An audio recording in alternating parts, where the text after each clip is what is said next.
دین اسلام دنیا کا دوسرا بڑا مذہب ہے، اور آج جہاں ایک طرف سب سے زیادہ پروپیگنڈے اسی مذہب کے خلاف دیکھنے کو ملتے ہیں، وہیں یہ دنیا کا سب سے تیزی کے ساتھ پھیلنے والا مذہب بھی ہے۔ یہی وجہ ہے کہ ہمیں آئے دن کئی ایسے لوگوں کی خبریں سننے کو ملتی ہیں جو تھے تو اسلام کے خلاف، مگر پھر اس سے متاثر ہو کر مسلمان ہو گئے۔ آج کی اس ویڈیو میں ہم 20 ایسے ہی کٹر کافروں کا ذکر کریں گے جنہوں نے اچانک سے اسلام قبول کر کے سب کو حیران کر دیا۔ انفویو کی نئی ویڈیو میں ایک بار پھر سے خوش آمدید۔ نمبر 1، یوسف ایسٹر۔ یوسف ایسٹر امریکہ کی ایک مسیحی فیملی کے اندر جوزف ایسٹر کے طور پر پیدا ہوئے، لیکن پھر سال 1991 میں انہوں نے اسلام قبول کیا اور اپنا نام یوسف ایسٹر رکھ لیا۔ آج یہ دین اسلام کی بڑی ہی گہری نالج رکھتے ہیں اور اسلام پر کئی کتابیں بھی تحریر کر چکے ہیں۔ نمبر 2، عبد القادر الصوفی۔ عبد القادر الصوفی سال 1930 میں اسکاٹ لینڈ کی ایک کرسچن فیملی کے اندر پیدا ہوئے۔ 1966 میں ان کی ملاقات مراکش کے ایک صوفی بزرگ کے ساتھ ہوئی، جن سے متاثر ہو کر انہوں نے اسلام قبول کرنے کا فیصلہ کیا اور اپنا نام ایان ڈلاس سے عبد القادر الصوفی رکھ لیا۔ Number 3، Jemima gold Smith. Imran Khan کی سابقہ اہلیہ جمائما گولڈ اسمتھ ایک کرسچن تھیں، مگر عمران خان سے شادی سے پہلے انہوں نے بھی اسلام قبول کر لیا تھا۔ 16 مئی 1995 کو ان کی شادی عمران خان کے ساتھ ہو گئی اور شادی کے بعد وہ پاکستان آ کر رہنے لگیں۔ تاہم آج بھی بہت سارے مخالفین یہ کہتے ہیں کہ جمائما ایک یہودی لیڈر ہیں، لیکن اصل میں وہ دین اسلام قبول کر چکی ہیں۔ نمبر 4، Christine Baker. M T V کی ہوسٹ اور صحافی کرسٹین بیکر خود بتاتی ہیں کہ میں نے عمران خان سے متاثر ہو کر اسلام کو سمجھنا شروع کیا اور میں بالآخر اس نتیجے پر پہنچ گئی کہ یہی سیدھا راستہ ہے، اور اس کے بعد میں نے اسلام قبول کر لیا۔ نمبر 5، روزی گیبریل۔ کینیڈا سے تعلق رکھنے والی یوٹیوبر اور ولاگر روزی گیبریل نے اپنی زندگی کے ایک دن پاکستان آنے کا فیصلہ کیا، اور یہاں پر آ کر یہاں کے لوگوں اور مذہب سے وہ یوں متاثر ہوئیں کہ پھر یہیں کی ہو کر رہ گئیں اور دین اسلام بھی قبول کر لیا۔ Number 6، Antonio Inoki. سابق ورلڈ ریسلنگ چیمپئن اور جاپان کی پارلیمنٹ کے حالیہ رکن اینٹونیو انوکی نے سال 1990 میں اسلام قبول کرتے ہوئے اپنا نام تبدیل کر کے حسین انوکی رکھ لیا۔ نمبر 7، محمد علی۔ لیجنڈری باکسر محمد علی پیدائشی طور پر ایک مسیحی تھے، مگر انہوں نے سال 1975 میں 33 سال کی عمر میں دین اسلام سے متاثر ہو کر اس کو قبول کیا تھا۔ نمبر 8، اے آر رحمان۔ لاتعداد ایوارڈ یافتہ اور عالمی شہرت رکھنے والے موسیقار اے آر رحمان کو تو سبھی جانتے ہیں، بلکہ دنیا ایک طرح سے ان کی میوزک کی دیوانی ہے۔ ان کا پرانا نام اے ایس دلیپ کمار تھا، جو کہ ایک ہندو گھرانے میں پیدا ہوئے تھے، مگر 20 سال کی عمر میں وہ مسلمان ہو گئے اور آج پوری دنیا ان کو اللہ رکھتا رحمان کے نام سے جانتی ہے۔ Number 9، Anthony given green. آج یہ ڈاکٹر ذاکر نائک کے چینل پیس ٹی وی پر اسلامی لیکچر دیتے ہیں، مگر یہ تنزانیہ کی ایک کیتھولک فیملی کے اندر پیدا ہوئے تھے۔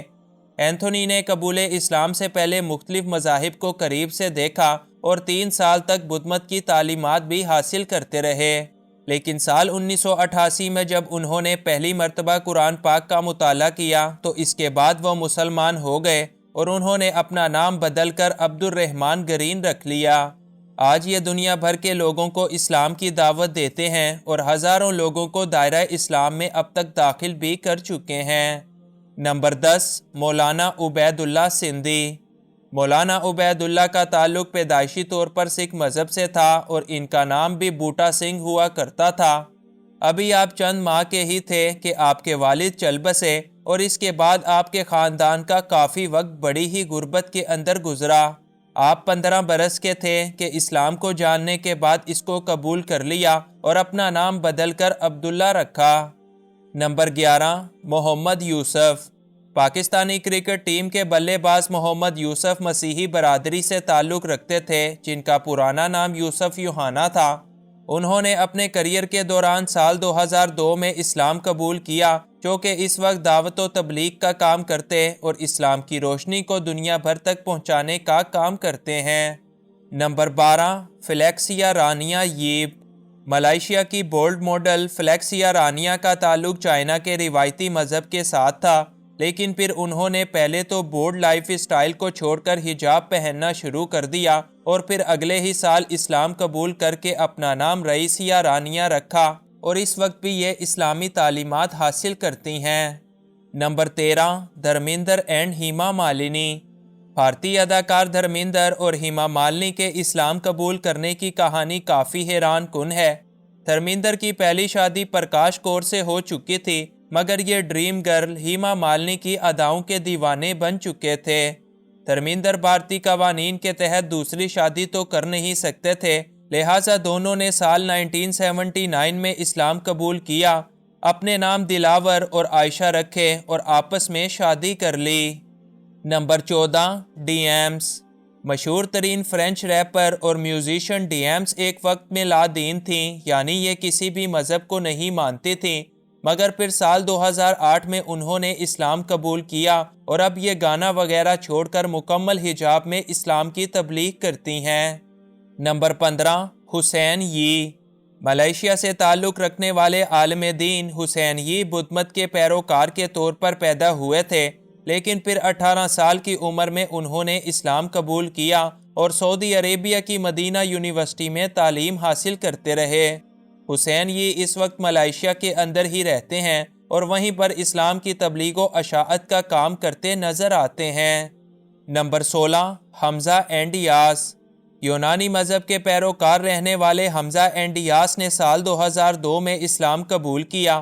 یہ اس وقت لندن کے اندر رہتے ہیں، جو وہاں پر ایک اسلامی اسکالر اور ایک مبلغ کے طور پر جانے جاتے ہیں۔ یہ لندن کے اندر عام لوگوں کو دین اسلام کی دعوت دیتے اور ان کو سیدھا راستہ دکھانے کا کام کرتے ہیں۔ نمبر 17، مریم جمیلہ۔ مریم جمیلہ سال 1934 میں امریکہ کے ایک یہودی خاندان کے اندر پیدا ہوئیں اور ان کا پیدائشی نام مارگریٹ مارکوئس تھا۔ انہوں نے پھر مولانا مودودی کی اسلامی لیکچرز کو پڑھنا شروع کیا اور اس سے متاثر ہو کر سال 1961 میں پاکستان آ گئیں اور یہاں پر اسلام قبول کرنے کے بعد یہیں پر رہنے کا فیصلہ کیا۔ نمبر 18، یاسین ابو بکر۔ کیریبین ریپبلک سے تعلق رکھنے والے 80 سالہ یاسین ابو بکر آج جماعت المسلمین نامی ایک اسلامی جماعت کے لیڈر ہیں، لیکن ان کا تعلق پیدائشی طور پر ایک کیتھولک خاندان کے ساتھ تھا۔ سال 1969 میں ان کی ملاقات ایک مصری عالم دین کے ساتھ ہوئی تھی، جس کے بعد انہوں نے اسلام قبول کر لیا اور اپنا نام تبدیل کر کے یاسین ابو بکر رکھا۔